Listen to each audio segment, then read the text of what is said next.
Hello guys, welcome to the rising trader family. तो मैं आज बहुत ही इंपॉर्टेंट स्ट्रैटेजी के बारे में डिस्कस करने वाला हूँ, जो कि है 100% लो लॉस स्ट्रैटेजी। तो इसके पहले आप लोगों ने बहुत सारे वीडियोस देखे होंगे जहाँ पे लोगों ने डिस्कस किया है कि 100% प्रॉफिटेबल स्ट्रैटेजी। और 100% प्रॉफिटेबल स्ट्रैटेजी का मतलब है कि ईच एंड एवरी ट्रेड आप जो ले रहे हो वो प्रॉफिट में जाए। लेकिन ये तो पॉसिबल नहीं है स्टॉक मार्केट में। आपने देखा होगा, जितना आपको एक्सपीरियंस है और जितना मुझे एक्सपीरियंस है, 100% प्रॉफिटेबल स्ट्रैटेजी कुछ नहीं होता है, ये सब मिथ है। तो मैं आज क्या डिस्कस करने वाला हूँ, मैं ऐसी स्ट्रैटेजी डिस्कस करने वाला हूँ जहाँ पे मैं गारंटी देता हूँ कि आपका लॉस नहीं होगा। मैं ये नहीं बोल रहा हूँ कि आपका प्रॉफिट होगा ईच एंड एवरी ट्रेड में। मैं बोल रहा हूँ कि आपका लॉस नहीं होगा। तो ये दोनों में डिफरेंस है।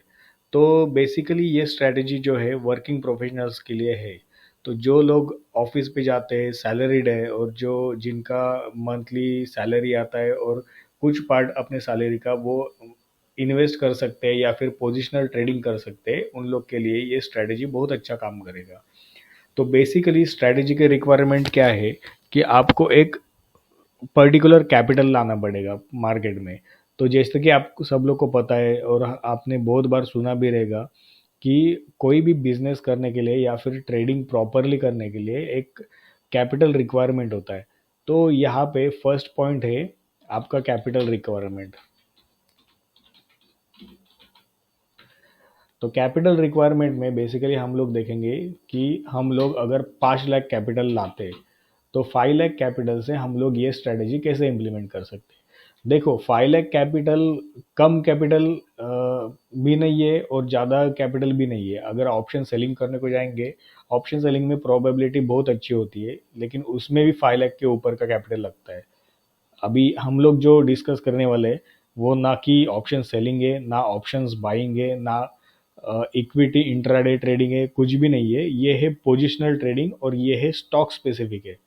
तो इसमें हम लोग बेसिकली क्या करेंगे, देखो अगर 5 लाख का कैपिटल हम लाते तो उसके बाद का नेक्स्ट स्टेप है कि हम लोग को ऐसे 10 स्टॉक का लिस्ट बनाना है जो स्टॉक में इन्वेस्ट करने के लिए हमको पसंद हो। तो फॉर एग्जांपल अभी हम ऐसा एज्यूम करते हैं कि हमारे पास 5 लाख का कैपिटल पड़ा है और हम लोग को वो इन्वेस्ट करना है।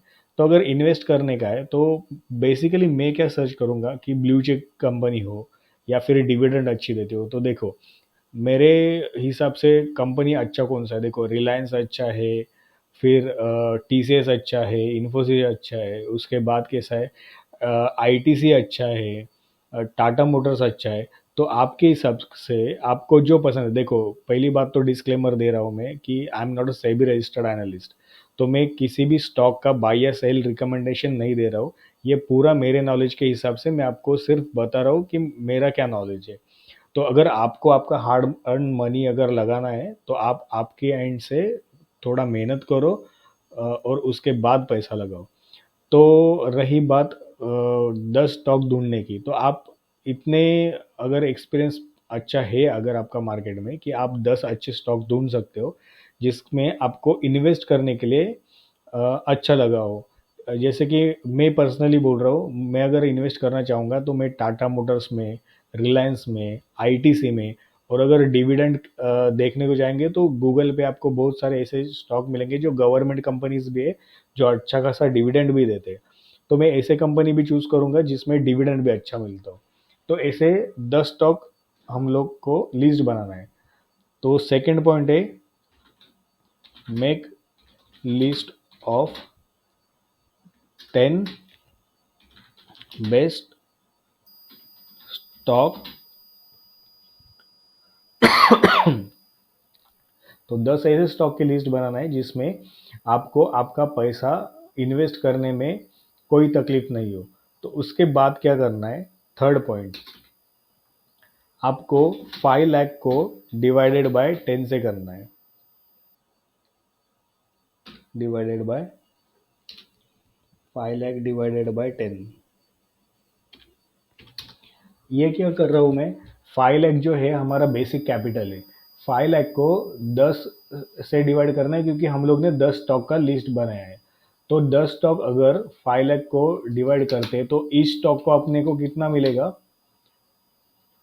50,000, 50K पर स्टॉक।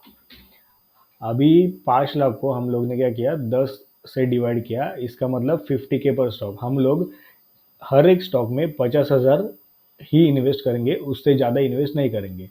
अभी ऐसा तो नहीं है कि हम लोग एक बार ही ट्रेड करेंगे एक ही स्टॉक में, ऐसा तो नहीं है। तो इसके लिए हम लोग क्या करेंगे, 50K को भी अभी देखेंगे कि एक स्टॉक में अगर 5 बार रिस्क लेते हैं तो क्या होगा। तो इसके लिए हम लोग क्या करेंगे, 50K डिवाइडेड बाय 5, तो ये आएगा 10K। तो हम लोग क्या करेंगे कि एक स्टॉक में कम से कम 5 बार हम लोग को ट्रेड करने को मिलना चाहिए, एंट्री मिलना चाहिए। इस हिसाब से हम लोग डिवाइड करेंगे 5 टाइम्स, तो आता है 10K। तो देखो बेसिकली प्लान क्या है, हम लोग ऐसा कैपिटल इकट्ठा करने वाले हैं जो कि हम लोग का बेसिक कैपिटल है। 10 स्टॉक का लिस्ट निकालेंगे और वो 5 लाख को 10 से डिवाइड करते, तो अब हम लोग का रिस्क आएगा 50K पर स्टॉक।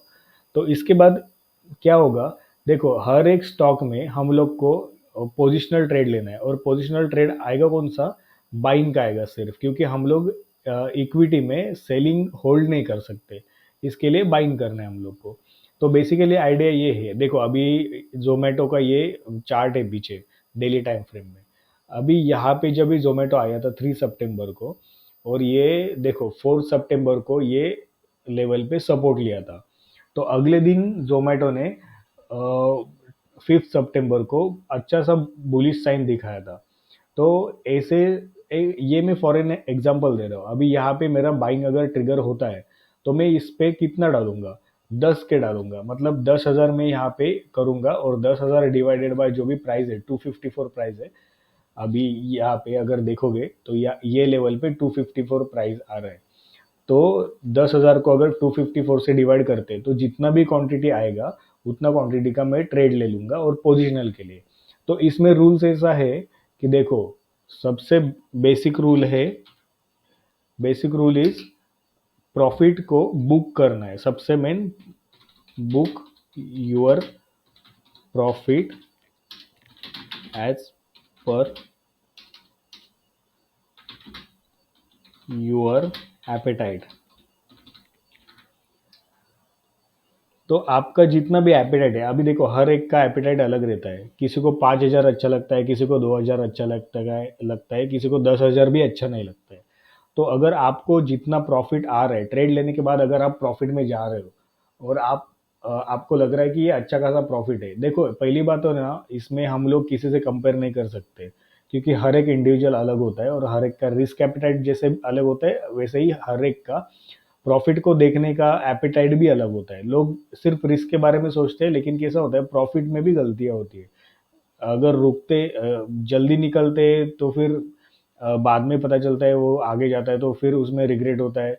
और ज़्यादा प्रॉफिट के हिसाब से अगर रुकते और लॉस में निकल जाते हैं, प्रॉफिट जो भी होता है वो लॉस में कन्वर्ट होता है, तो उसमें भी रिग्रेट होता है। इसके लिए इसका कुछ कंफ्यूजन रखना ही नहीं है। आपको अगर अच्छा लगता है कि आपका प्रॉफिट अच्छा आ रहा है, आपको बुक कर लेने का है।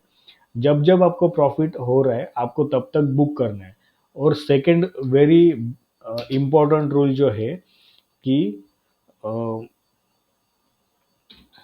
Hold your losses and convert it as investment.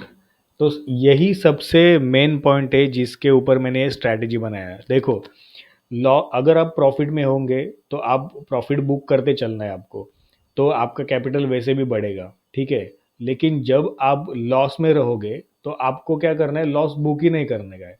आपको लॉस होगा किस पे, आपको लॉस होगा पर ट्रेड में 10K के ऊपर लॉस होगा।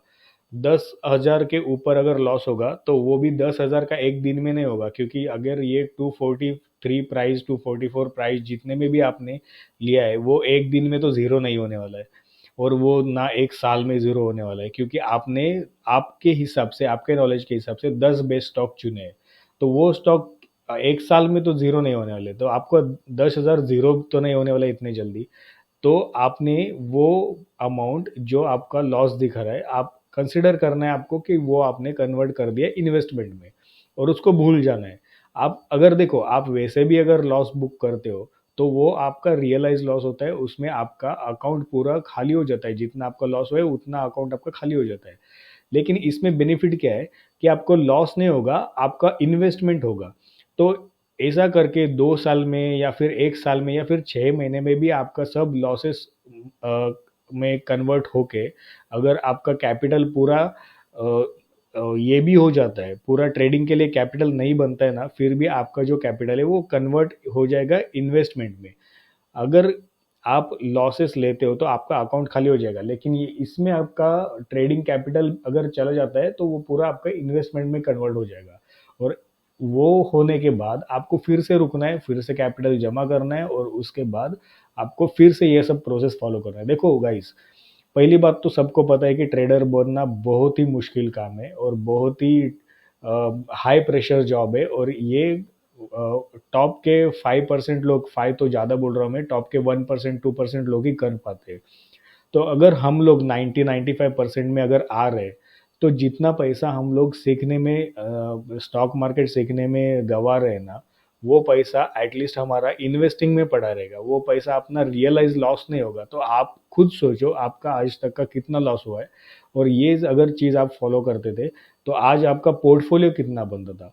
ऊपर से बेनिफिट, एडिशनल बेनिफिट यानी कि बोनसेस तो इतना अच्छा है कि अगर आप टाटा मोटर जैसा, रिलायंस जैसा स्टॉक या फिर कौन सा भी अच्छा स्टॉक, गवर्नमेंट वाला डिविडेंड वाला कोई अगर स्टॉक उठाते थे तो आपको साइड बाय साइड साल का उसका डिविडेंड मिलता था, ठीक है। या फिर स्प्लिट शेयर होते हैं, कभी कभी वो मिलता है, कभी कभी बोनस शेयर। मुझे खुद टाटा मोटर्स में 5:1 का बोनस शेयर्स मिला था।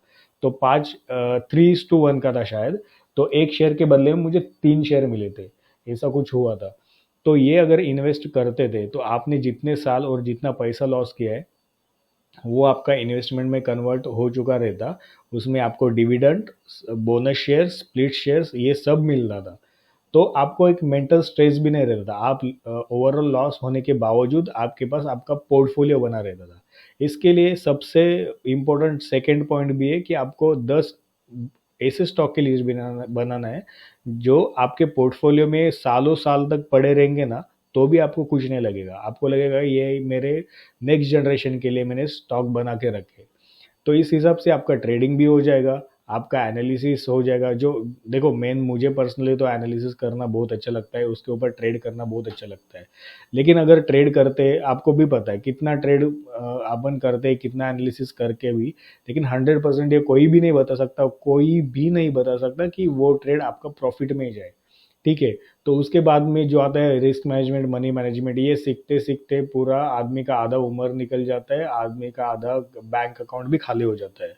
और आधा नहीं, मैं तो बोलूँ 2-4 बार तो बैंक अकाउंट खाली हो ही जाता है, मेरा खुद का बहुत बार हुआ है। तो ये अगर स्ट्रैटेजी हम लोग करते हैं तो हम लोग का एनालिसिस का जो पैशन है कि एनालिसिस करके ट्रेड करना है, वो भी फुलफिल हो जाएगा, साइड बाय साइड हमारा पोर्टफोलियो भी बनेगा। तो इस हिसाब से ये स्ट्रैटेजी जो है, ये 100% प्रॉफिटेबल स्ट्रैटेजी नहीं है, लेकिन 100% नो लॉस स्ट्रैटेजी बिल्कुल है। इसमें आपको लॉस तो होगा ही नहीं। क्या होगा, लॉस की जगह पे आपका पोर्टफोलियो बनेगा, और पोर्टफोलियो ऐसा बनेगा कि जो बेस्ट कंपनीज है जो आपके हिसाब से, उस कंपनीज का पोर्टफोलियो बनेगा। तो यही स्ट्रैटेजी है गाइस। मैंने बहुत लॉस करने के बाद, बहुत सोचने के बाद ऐसा ये सब स्ट्रैटेजी बनाया है। तो अगर आपको ये स्ट्रैटेजी अच्छा लगता है तो प्लीज़ मुझे बताइए, कमेंट करिए और लाइक करिए, शेयर करिए, सब्सक्राइब करिए। अगर आपको ये कंटेंट अच्छा लगता है तो प्लीज़ प्लीज़ प्लीज़ मुझे कन्वे करिए, सो दैट मुझे भी मोटिवेशन मिलते रहे आगे जाके ऐसे वीडियो बनाने के लिए। So thank you so much guys.